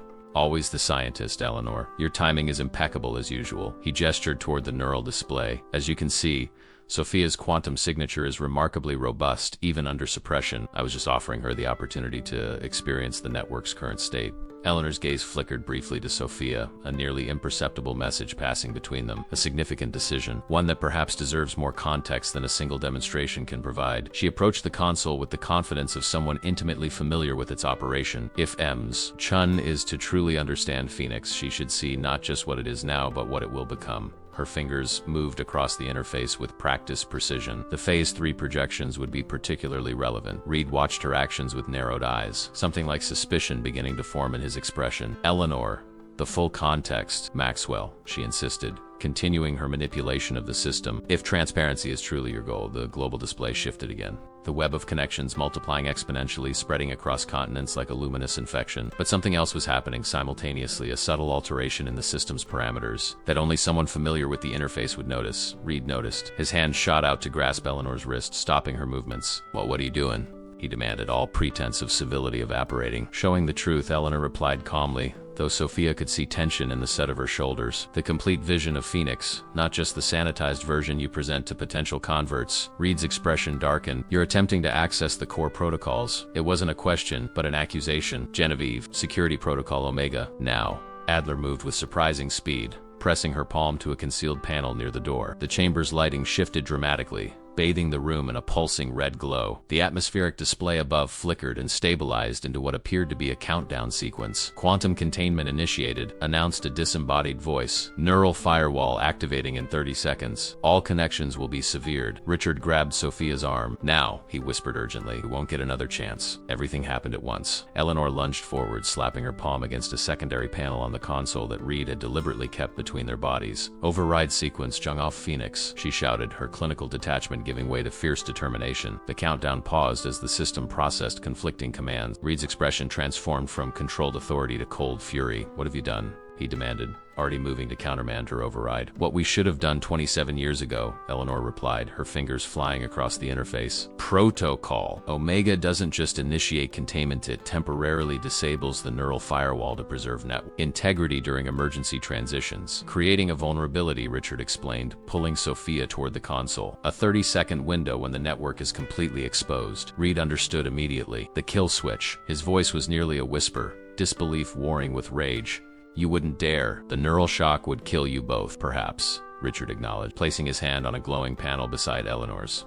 "But it would end Phoenix permanently." Genevieve Adler was already moving toward an emergency panel near the door. "Security breach in the Nexus. Full containment protocol. Authorization Adler Prime." The chamber's entrance sealed with an audible hiss, reinforced barriers sliding into place as the ambient lighting shifted to a pulsing crimson. The atmospheric display above them fractured into chaotic pattern, the system caught between conflicting command sequences. "Sophia now," Richard urged, extending his free hand toward her. "The suppressant is protecting you from immediate neural induction, but we need 3 primary nodes to activate the kill sequence." She hesitated, torn between her father's urgency and the terrifying implications of what they were attempting, plugging herself into a quantum network designed to alter consciousness, risking her mind and possibly her life to destroy a technology she barely understood, all on the faith that her father and Eleanor were right about the threat Phoenix posed. Reed saw her hesitation and seized upon it. "They're manipulating you, Sophia," he said, his voice taking on that resonant quality again, the one that seemed to bypass her ears and speak directly to her brain. "They fear what they don't understand. What Phoenix represents isn't control, it's transcendence. 20 seconds until neural firewall reactivation," announced the disembodied system voice. "Anomalous access detected in primary interface. Security protocols initiating." "The choice is yours, Sophia," Reed continued, extending his hand in mirror to her father's. "Embrace the future Phoenix offers, or help destroy humanity's greatest evolutionary but make no mistake, your father's plan will kill him. The neural shock of collapse would be fatal to a system as degraded as his." "He's right," Richard admitted, his expression pained but resolute. "The risk is real, but so is the threat Phoenix poses to human autonomy. 15 seconds to firewall reactivation." Eleanor's hands moved frantically across the console. "The system is fighting back. Maxwell's safeguards are more extensive than anticipated. I can't hold the override much longer." Sophia looked from her father to Reed, then to the global display with its web of connections spanning the planet, 12,000 minds already linked, with plans for billions more. Was this evolution or enslavement, progress or perversion? In the abstract, the question had seemed clear, but faced with the reality of destroying her father in the process. 10 seconds. Ask yourself why they're so determined to destroy this technology rather than allow you to experience it for yourself. Reed pressed, his voice measured despite the urgency of the moment. "Why deny you the ability to make a truly informed choice? Because once connected, choice itself becomes compromised," Richard countered. "The quantum pathways create a fundamental susceptibility to influence, especially from a mind as powerful as Maxwell." 5 seconds. Adler had reached the emergency panel and was entering a complex authorization code. Security teams dispatched to the Nexus, containment protocols at maximum. The moment of decision had arrived. Sophia felt as though she stood at the edge of a precipice, the ground crumbling beneath her feet, forced to leap without knowing what awaited below. She thought of the customers at Maison Laurent, powerful people making world-altering decisions daily, never knowing if their thoughts were truly their own. She thought of her father's decades of suffering, of the mysterious illness that was actually a safeguard against something far worse. She placed her hand beside her father's on the console. The effect was instantaneous and overwhelming. The quantum suppressant in her system provided a momentary barrier, but as her palm connected with the interface, that barrier dissolved like tissue paper in water. Her consciousness expanded with explosive force, the boundaries of herself suddenly porous, permeable, exposed to a vast ocean of external thought. She felt her father's presence, familiar pattern of cognition that she recognized on some fundamental level despite never having experienced it before. Eleanor's mind joined them a heartbeat later, her structured, analytical thought processes forming a stabilizing framework around Sophia's untethered awareness. And then came Maxwell Red, a towering presence in the quantum network. His mind, a cathedral of crystalline thought structures, beautiful and terrifying in its architectural precision. His consciousness engulfed hers, not hostile but enveloping, seeking connection points, integration pathways. Remarkable, his voice echoed through her mind, no longer confined to the limitations of spoken language, a natural quantum architecture fully formed and undamaged by suppression. You see now, don't you? You feel the potential. And she did. The network unfolded before her inner vision like a multidimensional blueprint, the existing nodes forming a skeletal framework that could potentially span human consciousness itself. She understood in that moment of connection both the grandeur of Reed's vision and the horrifying implications of its implementation, because beneath the cathedral of Reed's conscious mind lay something darker, a foundation of absolute certainty, of unwavering conviction in his own rightness that brooked no opposition, not evil in any conventional sense, but a fundamental belief in his own superior understanding that rendered all other perspectives irrelevant by comparison. The kill switch, Sophia. Her father's voice penetrated Reed's enveloping presence. The sequence is in your quantum memory now. You can feel it. And she could. A pattern embedded in her newly awakened neural pathways, a destabilizing sequence that would cascade through the network, collapsing the quantum connections permanently. But she also felt Reed's counteroffensive building, his consciousness marshaling resources to isolate and contain their rebellion. You would destroy this? Reed's thought voice challenged, surrounding her with visions of the network's potential disease eradicated through perfect, vertical information sharing, conflict resolved through genuine empathic understanding, human potential unleashed through collaborative cognition. For what? An outdated concept of individual autonomy? Eleanor's presence provided unexpected support.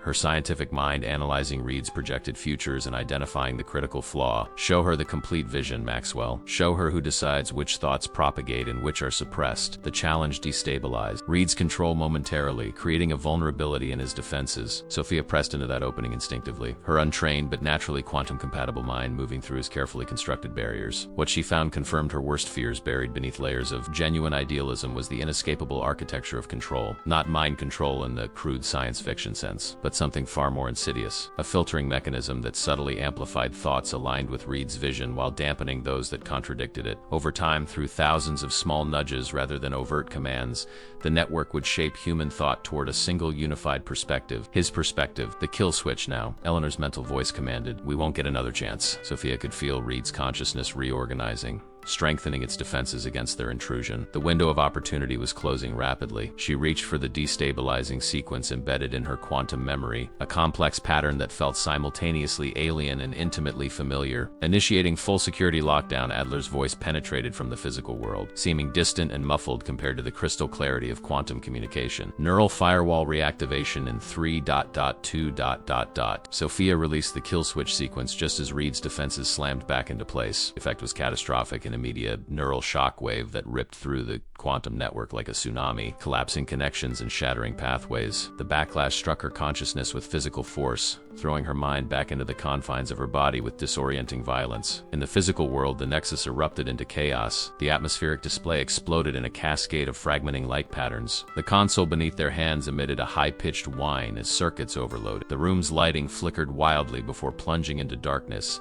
emergency systems struggling to cope with the massive power fluctuation. Sophia found herself on the floor, her body convulsing as her brain processed the neural shock of network collapse. Through blurred vision, she saw her father beside her, his body terrifyingly still, face ashen. Eleanor was slumped against the console, blood trickling from her nose but her chest still moving with shallow breaths. Reed alone remained standing, though barely one hand braced against the now-dead console, the other pressed to his temple as if trying to physically contain the damage to his neural pathways. His face was a mask of pain and disbelief, eyes wide with the shock of losing something fundamental to his existence. "What have you done?"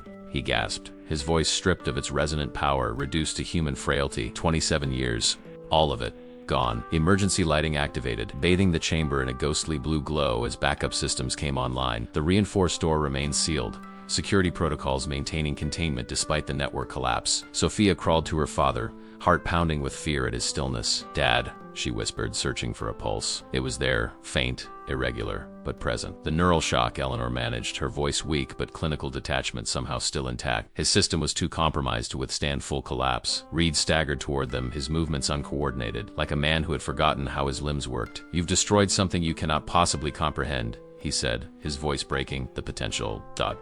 the future we could have built, ... a future built on the subtle domination of human thought," Sophia countered, cradling her father's head in her lap. "No matter how benevolent your intention." Adler was at the emergency panel, her composure shaken but professional training holding firm. "Medical emergency in the Nexus," she was saying into a communication device. "Multiple neural trauma cases. Priority 1. Sophia felt something warm trickling from her own noseblood, she realized distantly. The neural shock had affected her too, though apparently not as severely as the others. Her thoughts felt strangely hollow, as if echoing in a suddenly empty space. The quantum pathways that had briefly awakened were now silent, collapsed along with the network they had been designed to access. Reed sank to his knees, his empire of the mind reduced to ashes in an instant. "You can't possibly understand what you've destroyed," he whispered, looking not at Sophia but through her, to some now unreachable vision. "The connections, the potential ... I understand exactly what we destroyed," Sophia replied, her voice steady despite the trembling in her limbs. "I felt it, Maxwell. I saw the filtering mechanism at the core of your network, the subtle nudges that would have eventually aligned all connected minds with your vision." For the first time, uncertainty flickered across Reed's features. Not control, he insisted, but the conviction in his voice had faltered. "Guidance. Humanity needs guidance. Not yours," Eleanor said quietly from her position against the console. "Not anyone's. The price of true autonomy is the right to be wrong, to disagree, to choose paths others consider mistaken." The chamber door hissed as emergency override protocols finally unlocked the containment seal. Medical personnel rushed in, immediately assessing the situation and moving to stabilize the injured. As paramedics gently moved her father onto a gurney, Sophia felt a strange sense of both loss and liberation. The quantum network was gone, collapsed beyond recovery, according to Eleanor's weakly offered assurance. The threat Phoenix posed to human autonomy had been neutralized. But at what cost? Her father's life hung in the balance. Eleanor's condition remained uncertain. And Reed, the visionary whose ambition had driven the creation of Phoenix and nearly reshaped human consciousness itself, knelt broken on the floor of his ruined sanctum, his mind struggling to process the magnitude of his loss. The cost had been high, perhaps too high, but as Sophia watched the paramedics working to stabilize her father, she knew with absolute certainty that they had made the only choice possible. Some prices were worth paying, even the ultimate one, to preserve something as fundamental as the right to one's own thoughts. 3 months later, Sophia sat beside her father's hospital bed, watching autumn leaves drift past the window of the rehabilitation center. Richard Chun's recovery had defied medical expectations. A miracle, according to doctors unfamiliar with quantum neural architecture. To Eleanor Zhang, who now supervised his treatment, it was simply the unexpected benefit of network collapses. The artificial quantum pathways disintegrated. His brain had begun the slow process of rewiring itself along conventional neural patterns. "The latest scans are promising," Eleanor said, entering the room with a tablet displaying Richard's neural imaging. Her own recovery had been swifter, her more limited exposure to Phoenix having left her quantum architecture less integrated with her fundamental cognitive functions. A small scar near her left temple was the only visible reminder of that day in the Nexus. "The natural neuroplasticity is remarkable," she continued, displaying the scans for both of them. "Conventional pathways are establishing themselves in areas previously dominated by quantum connections. His brain is essentially healing itself." Richard, thinner and more frail than before, but with clear eyes and steady hands, studied the images with scientific interest. "The degradation has stopped completely, not just stopped, reversed in some regions," Eleanor confirmed. "Without the quantum influence constantly competing with normal neural function, your brain is reclaiming territories it had surrendered. The tremor should continue to diminish and your cognitive function is already testing within normal parameters." "And the memory gaps?" Sophia asked, the question that concerned her most. Her father had awakened from his coma with significant holes in his recollection, years of his life seemingly erased, including many of their shared experiences. Eleanor's expression softened slightly. "Some may return as conventional neural pathways strengthen, others ... single quotes. She left the sentence unfinished, the implication clear. Some memories had existed solely within quantum structures that no longer existed. "A small price," Richard said, reaching for Sophia's hand. "To be fully myself again." The irony wasn't lost on any of them that the destruction of Phoenix had cost Richard some memories but restored his autonomy, while Reed had retained his memories but lost the expanded consciousness he had come to define himself by. "And Reed?" Richard asked, the question he posed at every one of Eleanor's visits. Still in seclusion at his estate, she answered, her clinical detachment firmly in place. The official story remains exhaustion and a minor stroke, but the reality is more complex. His neural architecture was more fundamentally integrated with the quantum network than any of us. Its collapse has left him diminished. Diminished how? Sophia pressed, still haunted by the image of Reed on his knees in the ruined nexus, a broken visionary facing the collapse of his life's work. Intellectually functional but psychologically devastated, Eleanor explained. Imagine having perfect recall, enhanced cognitive processing, and expanded consciousness for nearly 3 decades, then suddenly returning to standard human limitation. For someone who defined himself by his mental superiority, it's been challenging. Phoenix? Richard asked the question that still haunted their nights. Gone, Eleanor stated definitively. The collapse cascade was complete. The proprietary hardware has been physically dismantled, and the software architecture is beyond reconstruction without the quantum patterns that existed in our mind. She allowed herself a small, satisfied smile. The kill switch worked precisely as designed. 27 years late, but effective nonetheless. The door opened to admit a nurse with Richard's afternoon medications, conventional pharmaceuticals. Now, not the specialized suppressants that had dominated his life for decades. As the nurse efficiently checked his vital signs, Sophia noted the normalcy of the scene with quiet wonder. How quickly the extraordinary could become mundane again. When they were alone once more, Richard turned to his daughter with an expression she had rarely seen before Phoenix's collapse, one of unburdened joy. I've been cleared for discharge next week, he announced. The doctors believe I can manage with outpatient therapy moving forward. Sophia felt a surge of emotion relief, happiness, and underlying it all, a lingering disbelief that they had somehow emerged from the shadow that had defined their lives. That's wonderful, she managed, squeezing his hand. The apartment is ready whenever you are. Their modest home had been thoroughly cleared of all surveillance equipment, an extensive operation overseen by Eleanor, using proprietary Reed Technologies scanners that could detect quantum-compatible hardware. The irony of using Reed's own technology to ensure their privacy hadn't escaped any of them. And what about you? Richard asked, studying his daughter with parental concern. Are you ready to return to work? The question touched on decisions Sophia had been avoiding. Maison Laurent had held her position, attributing her extended absence to a family medical emergency, not entirely untrue, but the thought of returning to serving expensive meals to the city's elite, pretending that her world hadn't fundamentally changed, felt increasingly impossible. I'm not sure that's my path anymore, she admitted. After everything we've experienced, everything we've learned, it's difficult to imagine going back. Richard nodded, understanding. You've seen behind the veil. There's no returning to blissful ignorance after that. It's not just that, Sophia said, organizing thoughts that had been forming during the long hours at his bedside. It's the realization that technology like Phoenix could exist, that the line between human autonomy and technological control is so fragile, someone needs to be vigilant about that boundary. Someone like you? Richard asked, a mixture of pride and concern in his voice. Someone exactly like me, Sophia confirmed with growing conviction. Reed was right about one thing. My neural architecture is unique. I experienced the network, understood its potential and its dangers, but wasn't damaged by its collapse. That perspective is rare, and potentially valuable. Eleanor, who had been quietly reviewing data on her tablet, looked up with sudden interest. You're considering joining the regulatory sector? I'm considering creating something new, Sophia replied, the plan crystallizing as she spoke. An independent oversight organization focused on emerging neural technology. The world doesn't know about Phoenix specifically, but similar technologies are being developed. Someone needs to ensure they don't cross the same ethical boundary. The Firewall Initiative, Richard suggested, a smile touching his lips. A barrier between technological progress and human autonomy, with adequate funding. Such an organization could be quite effective, Eleanor observed, her analytical mind already assessing the practical requirements. Funding won't be an issue, Sophia said with quiet confidence. Reed Global Ventures' legal team has been quite eager to ensure my silence regarding the unfortunate laboratory accident that injured my father. Their settlement offer is substantial. Maxwell authorized this? Richard asked, surprise evident in his voice. Genevieve Adler did, Sophia clarified. Reed himself remains unavailable. The corporation is moving to establish independence from its founder, something about new directions and ethical innovation pathways. Damage control, Eleanor translated dryly. The board recognizes the vulnerability of having their visionary founder suddenly unable to articulate his vision. Whatever their motivation, their money will serve our purpose, Sophia said with a hint of satisfaction. There's a certain poetry in using Reed's fortune to prevent the emergence of another Phoenix. Richard's expression grew serious. You understand the responsibility you're taking on? The technologies that will emerge in coming decades.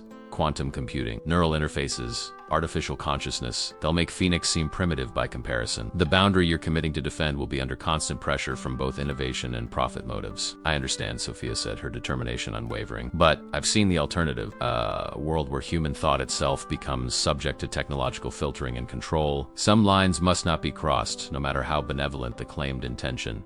Eleanor nodded approval, her clinical detachment softening momentarily into something like respect. You'll need advisors, experts who understand both the technological possibilities and their ethical implications. I was hoping I could count on both of you, Sophia replied, looking between her father and the neurologist who had become, against all expectations, a trusted ally. The moment was interrupted by a soft chime from Sophia's phone, a notification from a secure messaging service established by Adler for communications related to the settlement. She checked the message, then stared at the screen in disbelief. "What is it?" Richard asked, noting her expression. "It's from Reed," she said, reading the message with growing astonishment. "His first direct communication since the collapse. He's requesting a meeting." "For what purpose?" Eleanor asked sharply. Sophia continued reading, her brow furrowed. "He says he wants to discuss appropriate safeguards here. He's offering his cooperation with the firewall initiative." "How could he know about that?" Richard wondered. "We just named it moments ago." "He couldn't," Eleanor stated flatly. Unless ... single quotes, the implication hung in the air between them. The possibility that despite the network's collapse, some vestige of quantum connection remained. Not the full architecture of Phoenix, but perhaps some residual link between minds that had once been so profoundly connected. "It's a coincidence," Sophia decided after consideration, "or a logical deduction based on his understanding of my character. Either way, I'm curious to hear what he has to say." "Careful," Richard warned. "Even diminished, Maxwell Reed remains one of the most dangerous intellects on the planet." "I know exactly what he is," Sophia replied with quiet confidence. "I've seen inside his mind, the brilliance and the blind spots. Whatever he proposes, I'll evaluate it with open eyes." She looked out the window at the falling leaves, symbols of necessary endings and renewals. The events set in motion by a dropped credit card and a hastily written note had irrevocably altered the course of her life, revealing a world of hidden technologies and ethical boundaries that most would never know existed. She thought back to that moment in the restaurant, to Maxwell Reed in his expensive suit, dismissing her as just another server, someone beneath notice, someone whose mind he had planned to eventually influence through his quantum network. The memory brought not anger but renewed purpose. "The thing Reed never truly understood," she said, turning back to her father, "is that autonomy isn't a limitation to be overcome.